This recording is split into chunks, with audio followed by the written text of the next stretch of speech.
All right, guys, here we have a barbell bent over row with a regular or pronated grip. So what we want to do here, a couple things to focus on. It's a pretty compound exercise, meaning we're going to use a lot of different muscles.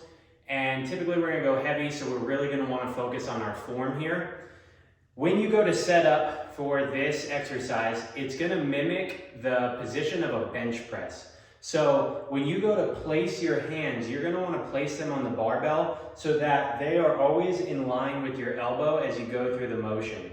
And typically we're going to want to set up our hands and elbows in the position that we keep that 30 to 45 degree position off our body, just like the bench press.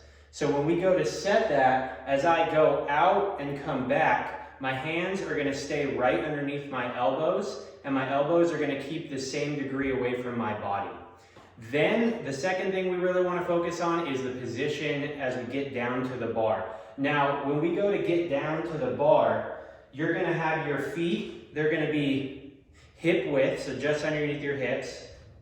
And then we're going to hinge, just like we were going to do a Romanian deadlift. So from here, I'm going to hinge my hips back, hinge, hinge, hinge, and my shin should stay straight up and down, and then I'm going to grab that bar right at the midline of my feet. Now from here, I'm going to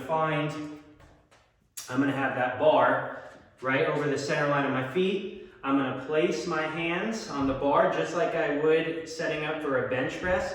Now in this position right here, you're going to see when I go to pull, my hands are underneath my elbows, and that elbow stays the same degree through the entirety of the movement. Now, the other really important part of this exercise is that when we're in the hinge position and we're going to pull the bar, we really want to engage our core so that we are not going to round our back as we get tired. We want to keep that core engaged. And then another thing you can do, depending on the weight, if you're going really heavy with lower reps, we're really going to want to inhale and open that chest and keep our spine neutral. So if I inhale, I'm going to pull, and then I'm going to exhale as I come down or at the bottom of the movement. Those are the main things to focus on this exercise. Be safe with it. Don't go too heavy.